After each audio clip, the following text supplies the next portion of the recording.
कन्या राशि वाले बंधुओं, आप सभी का बहुत बहुत स्वागत है, अभिनंदन करते हैं कन्या मंथन भिंड यूट्यूब चैनल में। तो कन्या राशि वालों, सावधान हो जाओ। इस पूरे मई के महीने में भूल कर भी नहीं जाना इन तीन स्थानों पर जाना आपके जीवन के लिए बेहद खतरनाक होने वाला है। भयंकर नकारात्मकता को आपके जीवन में लेकर आने वाला है। और हम आपको बता दें कि आपके जीवन में जो परेशानियां अभी इस समय चल रही हैं, उन परेशानियों में कहीं ना कहीं इन तीन स्थानों का बहुत बड़ा योगदान है। इनकी वजह से आपके जीवन में परेशानियों का दौर शुरू हुआ, अभी भी चल रहा है और आगे भी बना रहेगा। तो ध्यान से समझना है आपको कि कौन से हैं वो तीन स्थान जहां आपको भूल कर भी इस मई के महीने में नहीं जाना है। इतना ही नहीं, इसी के साथ साथ हम आपको बताएंगे मई के महीने में आपके जीवन में घटने वाली, खास तौर से 1 से लेके 15 मई के बीच आपके जीवन में घटने वाली 4 पॉजिटिव और नेगेटिव घटनाओं के विषय में। ये जो भविष्यवाणियां हम करने जा रहे हैं, ये 70 से 80% सटीक होंगी और आपके ग्रह गोचरों पर आधारित होंगी। इसी के साथ साथ 2 शुभ घटनाओं के बारे में, यानी कि इतनी शुभ घटनाएं जिनके बारे में आप सुनकर खुशी से झूम उठेंगे। बहुत लंबे समय से इन घटनाओं का आप इंतजार कर रहे थे। ये घटनाएं घटने वाली हैं। कौन सी होंगी ये घटनाएं, कैसे घटेंगी, इनके विषय में भी आपको बताएंगे। कुछ जरूरी सावधानियों के बारे में आपको बताएंगे जो पूरे मई के महीने में आपको बनाकर रखनी होंगी। याद रखना कि यह जो मई का महीना है आपके जीवन में बड़ा क्रांतिकारी होने वाला है।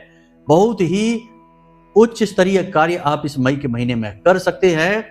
कब करेंगे, कैसे करेंगे, सब कुछ आपको बताएंगे। ग्रह क्या कह रहे हैं, कौन से परिवर्तन होने वाले हैं, कौन सा ग्रह किस राशि में और किस जगह जाकर आपको प्रभावित करने वाला है, यह सब कुछ आपको बताएंगे। अंत में आपको बताएंगे कि ऐसा महाशक्तिशाली उपाय, इसे उपाय कहना वैसे सही नहीं होगा, मां बगलामुखी की सीधी कृपा आप तक पहुंचाने के लिए एक महामंत्र आपको देने जा रहे हैं। इस महामंत्र को आप कभी भी प्रयोग कर सकते हैं, किसी भी स्थिति में प्रयोग कर सकते हैं। विधि थोड़ी सी बदलती रहेगी, लेकिन इसका प्रयोग करने से आपके जीवन में, आपके आसपास एक विशेष कवच निर्मित होता है, जिसे बालगा कवच कहते हैं। यह कवच इतना शक्तिशाली है कि दुनिया की कोई भी नकारात्मक ताकत, शक्ति इस कवच को भेद ही नहीं सकती है। एक उदाहरण के साथ हम आपको समझाएंगे कि कैसे हमारे खुद के जीवन में यह घटित हुआ और माई के बालगा कवच ने कैसे हमारी रक्षा की। इसके विषय में आपको एक हम सत्य घटना के विषय में आपको बताएंगे जो हमारा खुद का अनुभव है, इससे आपको यकीन हो जाएगा। यानी कि आज का यह कार्यक्रम आपको मुसीबतों से बचाएगा, शुभ घटनाओं के लिए तैयार करेगा और महामाई के बालगा कवच का पात्र बनाएगा, अधिकारी बनाएगा। आपको बस इस कार्यक्रम को अंत तक देखना है। इसी में आपकी भलाई है और आपके जीवन में सुख और शांति का कारक बनने वाला है यह कार्यक्रम। इस बात का हम भरोसा दिलाते हैं। तो चलिए बंधु, माई को याद करते हुए आज के इस विशेष कार्यक्रम को शुरू करते हैं। कमेंट बॉक्स में पूरे भक्ति भाव के साथ लिख डालिए, जय मां भद्रकाली, कृपा करो। महामाई बहुत दयालु है, आपके ऊपर निश्चित कृपा करेंगी, हमें पूर्ण विश्वास है। यदि माई के लिए मन में भाव गहरा है तो कमेंट बॉक्स में यह भी लिख देना कि मैं भी माई के परिवार का हिस्सा हूं। यह बहुत बड़ा अवसर है जो महामाई के परिवार से जुड़ने का आपको अवसर प्राप्त हो रहा है। याद रखना कि यह जो कार्यक्रम आप देख रहे हैं, यह माई के धाम से ही प्रसारित हो रहा है और आपके लिए सुनहरा अवसर लेकर आया है जब आप माई के परिवार से, माई के धाम से सीधे जुड़ सकते हैं। कोई भी शंका है, कोई भी मन में विषय है जो अटका हुआ है, कोई भी परेशानी है, उलझन है, तो नंबर वीडियो में हम दे रखे हैं। इन नंबरों पर फोन करिए, अपना कुंडली विश्लेषण कराइए, मन की शंकाएं दूर करिए और जीवन में खुशियां प्राप्त करिए। चलिए बंधु, अब अपने मूल विषय को प्रारंभ करते हैं। ध्यान से समझिए। प्यारे मित्रों, हमारे अत्यंत प्रिय और परम पूज्य अमिताचार्य जी के पास मां बगलामुखी और मां भद्रकाली की साधनाओं का वर्षों का अनुभव है और माता रानी की इनके ऊपर पूर्ण कृपा और सिद्धि है। आचार्य जी ने अपने सटीक कुंडली विश्लेषण और श्रेष्ठतम उपायों के माध्यम से हजारों लोगों के जीवन को खुशियों से भरा है।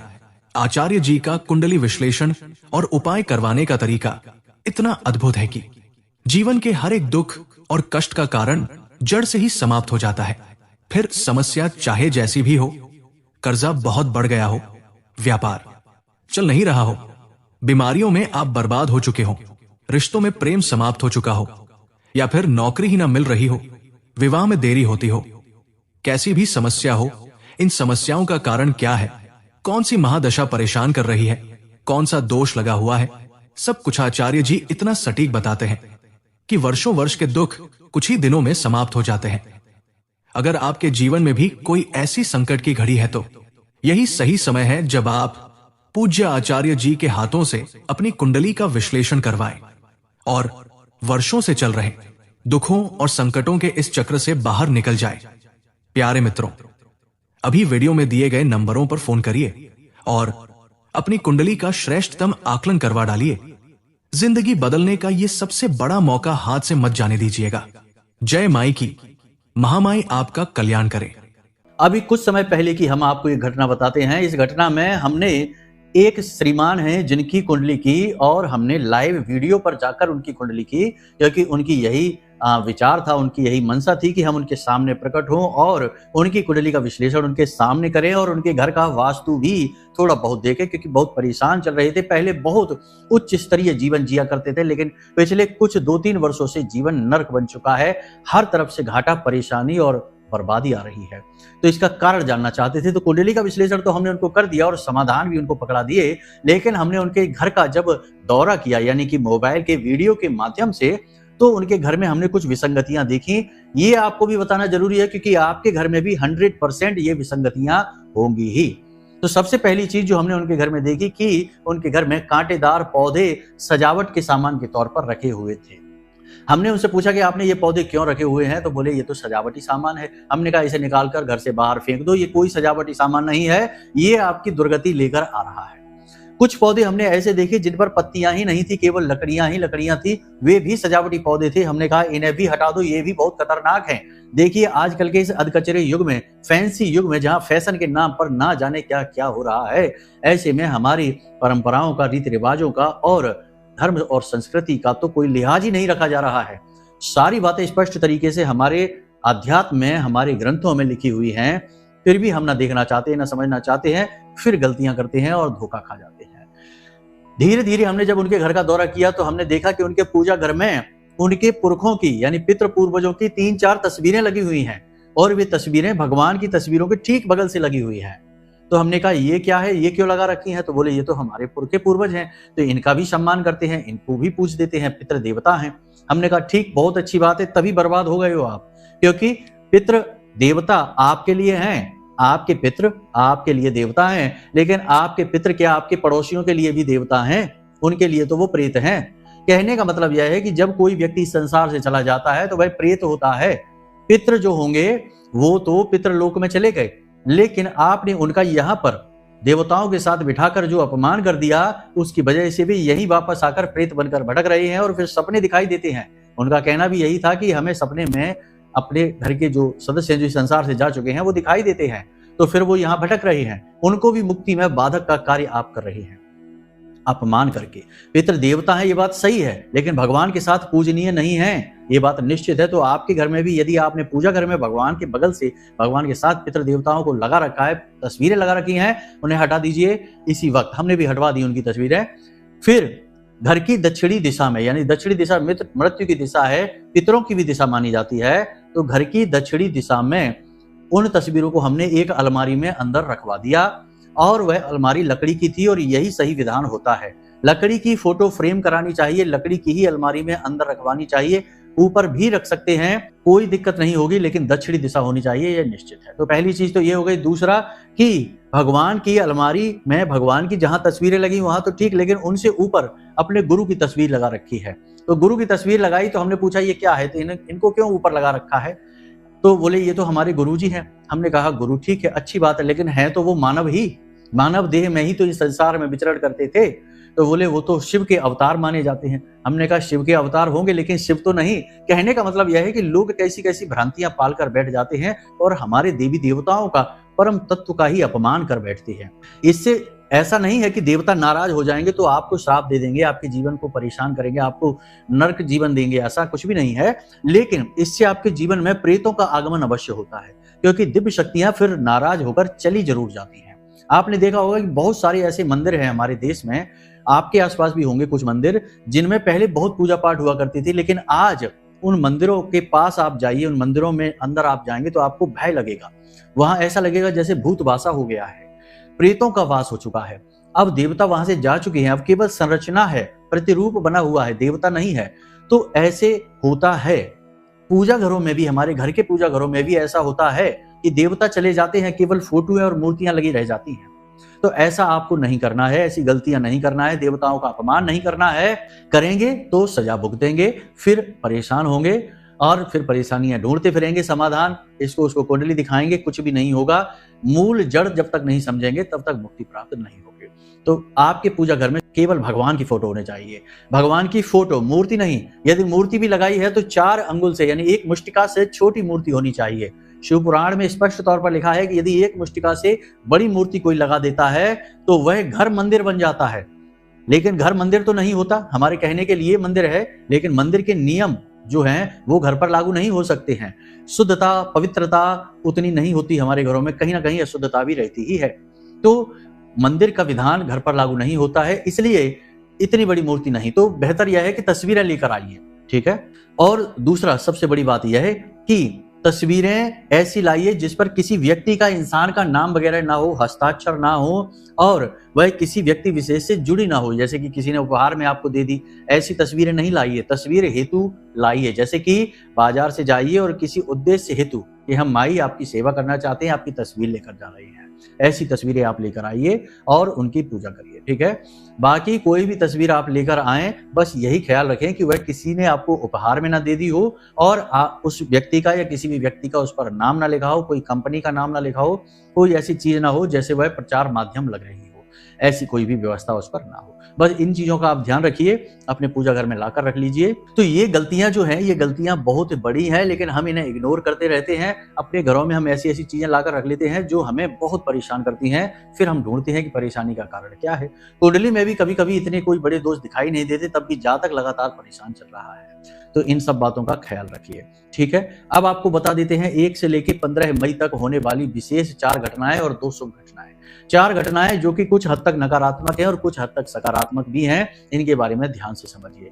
जो लोग नौकरी कर रहे हैं उन्हें नौकरी में अब संघर्ष का सामना करना पड़ेगा। 1 से लेकर 15 मई तक नौकरी में काम ओवर टाइम हो जाएगा, बहुत ज्यादा काम करना पड़ सकता है, छुट्टी के दिन भी काम करना पड़ सकता है और शरीर में ऊर्जा की कमी, थकान बहुत अधिक हो जाएगी, स्ट्रेस बढ़ जाएगा, जिसकी वजह से विवाद हो जाएंगे, तनाव व झगड़े की स्थिति उत्पन्न होगी। मानसिक तनाव की वजह से आप बहुत ज्यादा पीड़ित महसूस करेंगे, स्वास्थ्य आपका कमजोर होता चला जाएगा।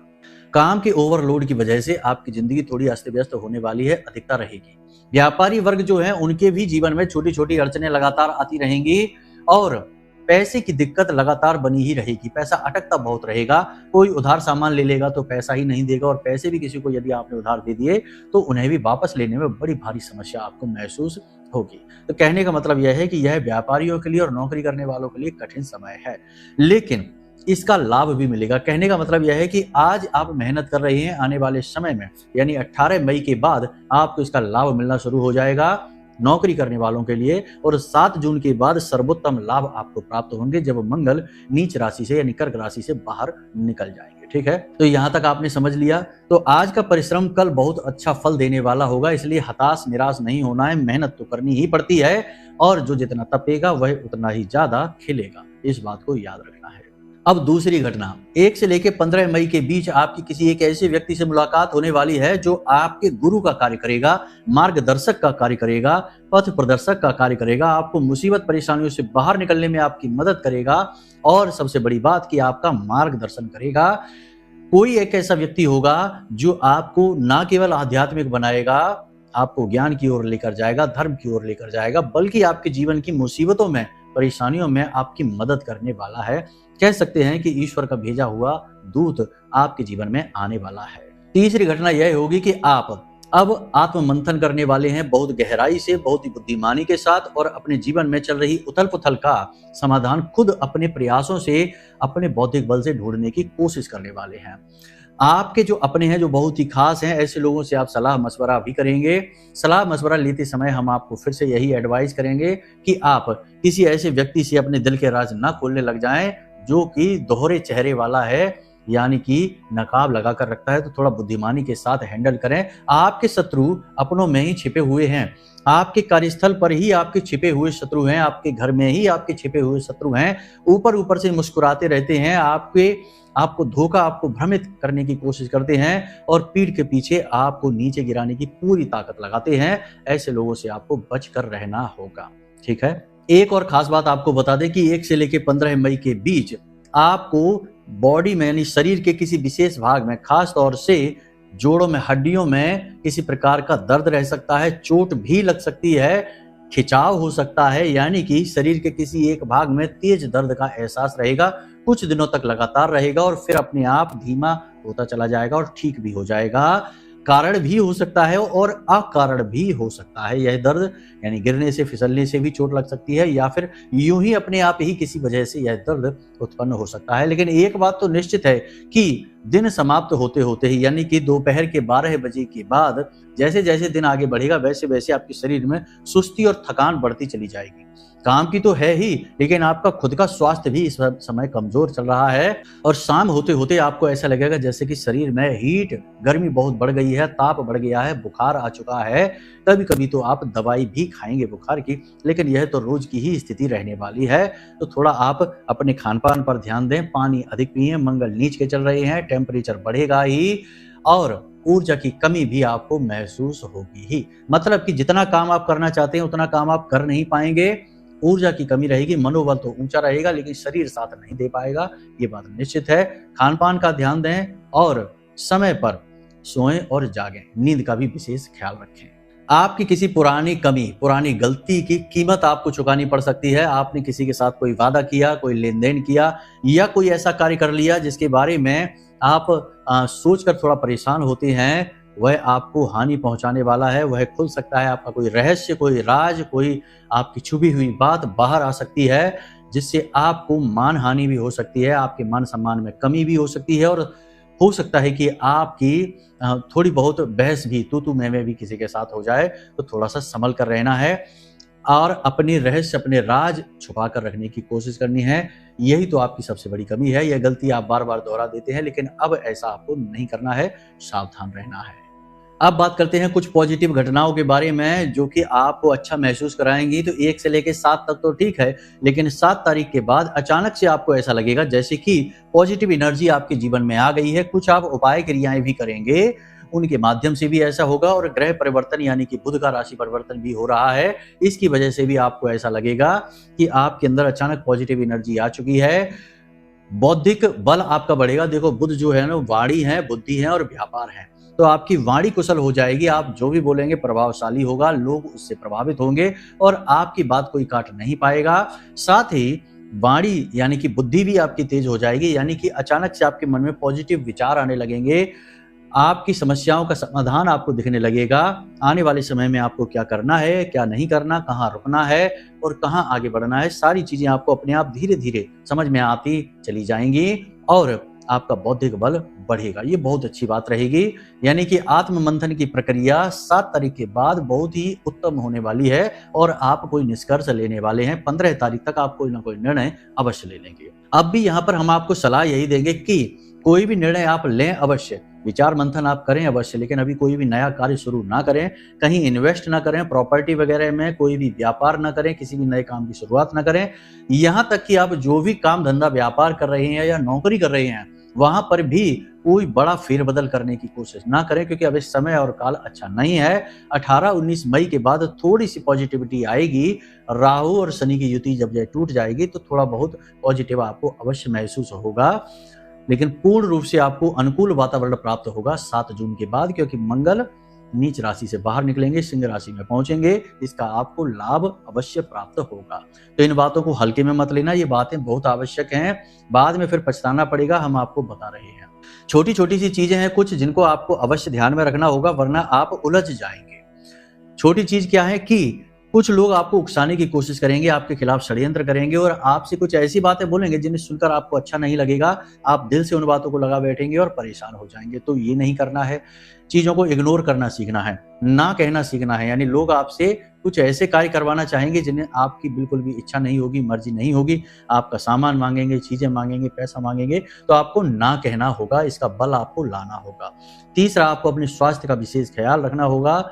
समय से सोना जागना और अनुशासन में रहना यह बेहद आवश्यक रहेगा। योग प्राणायाम से भी आप जुड़ें। इसी के साथ साथ चौथा, आपको अपने जीवन का जो नियंत्रण है वह स्वयं अपने हाथों में लेना होगा। सलाह मशवरा ज्यादा लोगों से नहीं करनी है, जितना हो सके उतना खुद विचार करिए, खुद अपने ऊपर विश्वास बढ़ाइए, आत्मविश्वास बढ़ाइए और धार्मिक प्रवृत्ति को अपने जीवन में और बढ़ाइए। ठीक है, इन कार्यों को आपको करना है। अब बताएंगे आपको हम 3 स्थानों के बारे में जहां आपको भूल कर भी नहीं जाना है, गए तो बर्बादी निश्चित है। ये तीनों स्थान राहु से जुड़े हुए हैं और राहु का इस समय बोलबाला चल रहा है। 1 से लेकर 18 मई तक राहु पूर्ण रूप से निगेटिव है, तो ऐसे में राहु से जुड़े स्थानों पर तो भूल कर भी नहीं जाना है।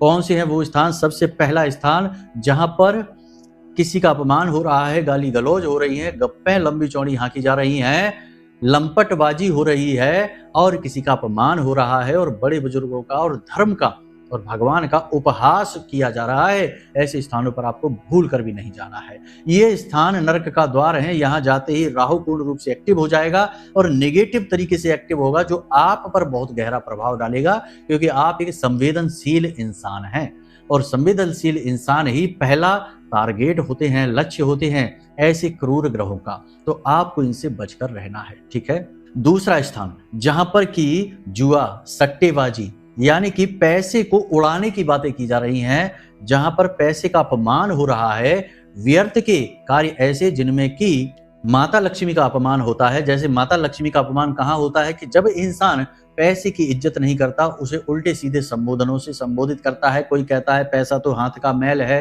कोई कहता है पैसा ही बर्बादी का कारण है, कोई कहता है पैसा ही इस जिंदगी में सारी परेशानी, सारे दुख दर्द तकलीफ का कारण है, पैसा ना होता तो जाने कितना अच्छा होता। और या फिर जहां पर सट्टेबाजी का काम हो रहा है, जुआ खेला जा रहा है, ये सब जगह ये सब बातें माता लक्ष्मी को अच्छी नहीं लगती हैं। माई का अपमान होता है और ऐसे स्थानों पर आपको ना तो रुकना है और ना ही जाना है। अगर आप ऐसी जगह फंस जाते हैं, लोग ऐसी बातें कर रही हैं, तो आपको उठकर वहां से चल देना है। ठीक है। तीसरा स्थान जहां मांसाहार किया जा रहा है, मांस बेचा जा रहा है, ऐसे स्थानों पर आपको नहीं जाना है। अंडे है, मांस है और ना जाने क्या क्या मदिरा वगैरह है, ऐसे घिनौने स्थानों पर आपको भूल कर भी नहीं जाना है। ये बड़े नीच स्थान होते हैं और यहाँ पर बड़ी निम्न स्तरीय ऊर्जाएं वास करती हैं। अक्सर आप देखना कि कोई शुद्ध व्यक्ति, बहुत ही अच्छे विचारों वाला व्यक्ति यदि कहीं ऐसी जगह पहुंच जाए जहां शराब लगातार पी जाती है, जैसे शराब खाने वगैरह होते हैं, वहां पर जाकर उसका दम घुटने लगता है, वह घबरा कर वहां से भागता है। जो शुद्ध आध्यात्मिक व्यक्ति होगा, साधना करने वाला व्यक्ति होगा, वह ऐसे स्थानों पर रुक ही नहीं पाएगा, क्योंकि वहां की जो नेगेटिव एनर्जी है वह उससे सहन नहीं हो पाएगी। तो ऐसे स्थानों पर आपको नहीं जाना है। शॉर्टकट लेने के चक्कर में ऐसे रास्तों को न पकड़ना जहां मांस बेचा जाता है या जहां पर गंदे कार्य किए जाते हैं, इनसे आपको दूर रहना है। तो बस इन 3 जगहों के बारे में। वैसे तो और भी बहुत सारी चीजें हैं। सोशल मीडिया पर बार बार अपने फोटो अपलोड नहीं करना, अपने परिवार की फोटो नहीं, थोड़ी बहुत भी दिखावेबाजी नहीं, और भीड़ भाड़ भरे इलाकों में भी नहीं आपको जाना है। ये सारी जगहें राहु से संबंधित होती हैं और आपके राहु को नेगेटिव तरीके से एक्टिवेट कर देती हैं। इससे आप परेशान होने लगते हैं, आपको मानसिक पीड़ाएं अधिक होती हैं। तो ये सारी बातें हमने आपको बता दी हैं आपके समय और काल से संबंधित। अब हम आपको बताने जा रहे हैं उस महामंत्र के बारे में जो हमने शुरू में बोला था। महामाई मां बगलामुखी का विशेष बाल का कवच आपके ऊपर यह स्थापित कर देगा। लेकिन यह इतना आसान नहीं है। ये सुनने में आसान लग सकता है, लेकिन है बहुत ही कठिन। साधनाओं के बाद ये कवच प्राप्त होते हैं और ये रक्षा माई की प्राप्त होती है। लेकिन हम आपको समझा देते हैं। सबसे पहले आपको एक हल्दी की माला लेकर आनी है। हल्दी की माला जो हमने यह धारण कर रखी है, यह हल्दी की ही माला है। बाजार से हल्दी की माला लेकर आइए और इसे सरसों के तेल में डुबाकर रख दीजिए। शनिवार के दिन इसे बाहर निकालिए और इसे अच्छी तरीके से साफ कर लीजिए, पोंछ लीजिए।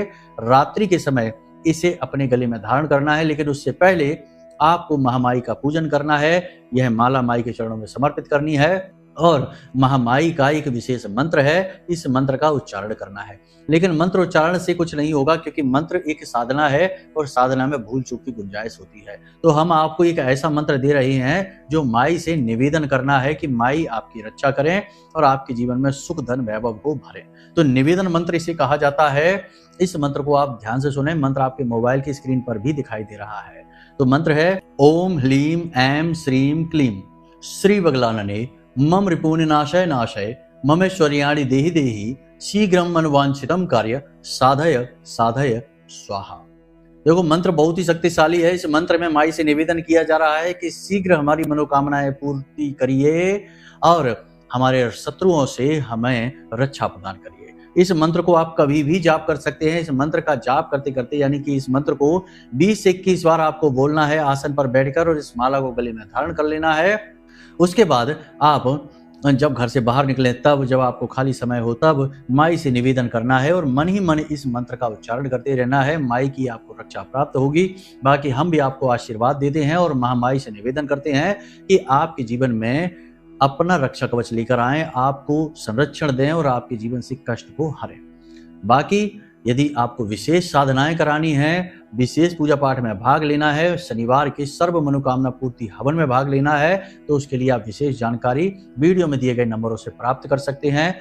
कोई अन्य प्रश्न है या कुंडली का विश्लेषण कराना है, कुछ विशेष दुख तकलीफ परेशानियां हैं, ग्रहों के बारे में जानना है और सटीक उपाय कुंडली अनुसार जानने हैं, तो उसके लिए कुंडली विश्लेषण करा सकते हैं। छोटी सी दक्षिणा के साथ हम स्वयं आपकी कुंडली का विश्लेषण करके आपको सटीक उपाय दे देंगे, जिससे आपके जीवन में सुख समृद्धि आएगी और बाधाएं समाप्त होगी। तो चलिए बंधु, आज के इस कार्यक्रम को यही विराम देते हैं। हमेशा हंसते रहिए, मुस्कुराते रहिए, सकारात्मक रहिए और महामाई पर अपनी आस्था और विश्वास बनाकर रखिए, क्योंकि आपका उद्धार तो वहीं से होना है। तो प्रेम से बोलिए जय माई की। महामाई आपका कल्याण करें। धन्यवाद। हमारे प्रिय और परम पूज्य आचार्य जी ने अपनी साधनाओं के अनुभवों पर आधारित शक्तिशाली उपाय और क्रियाओं के माध्यम से हजारों लोगों के जीवन को पूरी तरह से बदला है। आचार्य जी के द्वारा बताया गया हर एक उपाय इतना सटीक और कारगर होता है कि जो भी इसे पूरे भाव के साथ कर लेता है, उसे साक्षात महामाई की कृपा और आशीर्वाद प्राप्त हो जाती है। इसलिए निसंकोच इन उपायों को पूरे भाव के साथ करिए, आपका कल्याण होगा। जय माई की।